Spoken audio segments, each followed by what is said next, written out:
it was part of, part of Ocoee High School was not in Ocoee, and I was a little confused because if we want to be one community, but if we're going into other communities, breaking them apart, then that wouldn't be right. So that was one of the main concerns I had for the map by Commissioner Baga, but I do think it is attacking a lot of our needs and also giving us space to expand. And those are my main comments. Thank you. Thank you very much. Next we have Ms. Bernice Jean-Baptiste. Good evening, Redistricting Board. My name is Bernice Jean-Baptiste, and I'm a senior at Evans High School. My address is 4949 Star Road, and today I come on behalf of FLU, Future Leaders United, which was run by Miss Sandra Fatney Hall. Unfortunately, she wasn't able to make it today, and also Pine Hills Community Center. So, the first point I want to mention is that Pine Hills is surrounded by municipalities, but when I went to the previous meetings, it seems that many of these areas do not want to be implemented with Pine Hills, and we're often met with a bit of negativity because of the notion that comes with Pine Hills. There is a certain notion regarding our community, such as one claiming that we are full of crimes, and I understand where that comes from, but I would also like to iterate that our community is full of talented and educated people. So, and additionally, members of our community often work in areas nearby, such as Metro West, Ocoee, Apopka, and many more. Therefore, we are crucial contributors to the business development, and I hate that a certain group which causes these problems is causing this notion regarding our whole community when that is simply not true. So, as a community that is in the process of growing and developing, we need more room and support to grow. Just as Elijah indicated, this is why the maps being drawn are very pivotal to us. Again, I think this would be very impactful to the economic growth of our district if we were to be more integrated to communities, such as in Mr. Braga's maps, which I appreciate that, again, he hit many of the points that we mentioned before, how we want to stay as one community, and I very appreciate that. And again, as Elijah stated, that a concern is that we come here saying that we want to stay as a community, but we don't want to split others.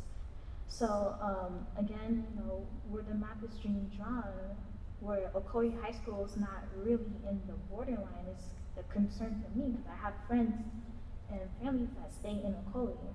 So I don't want to disrupt that in any way. And that is all the points I have to mention. Thank you. Thank you very much.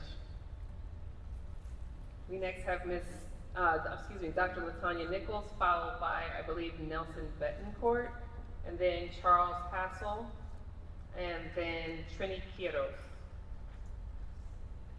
Dr. Nichols? Thank you. Good evening, distinguished panel. Thank you all for allowing the opportunity for us to come out and voice our thoughts on behalf of our community. I am from Pine Hills community. I represent the Pine Hills Community Council, as well as I represent the residents in that area. And so you heard the two students before talking about Pine Hills, and they eloquently state what we're looking for and what the residents are looking for in the area. So I wanted to just share tonight, perception is not reality. Again, I said that at our last meeting. There is, as the student just stated, there's this notion. So Pine Hills has had a few incidents over the years. Pine Hills is an older community that was developed back in 1953. And we know that's almost 73 years at this point. So it is an older community. And as someone said earlier, it's historical. A lot of older buildings, a lot of older tenants that are currently there. I wanted to share some information. I know we're using the 2020 census data to develop our maps, but I went to Data USA and the census data to look up some additional information that might help us as we're drawing the maps and thinking about who is currently in our areas right now, right? This data, there's a disclaimer, right? There's always that margin of error that we have that we know is there when you're talking about data. And so when I looked at the information, it said the population is currently 82,264 individuals. Our poverty rate is currently, as of 2023, 18.5%. When we think about the median property value in the Pine Hills community, and of course we're advocating for our particular areas, but we're also looking at the areas around us as well. The property value currently, as is indicated in this data, is at $233,700.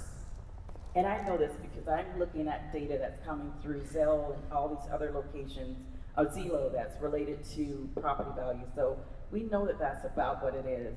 The median household income is at $55,692 as of this data for 2023. We also noted here that the employment rate is at a 1.93%, and that's a one-year growth increase from 2022. And so when we think about Pine Hills, and I know that this perception about lower income, economic crisis, whatever it might look like for individuals, that is not the case. Perception is not reality, right? When we think about who is currently living in that area.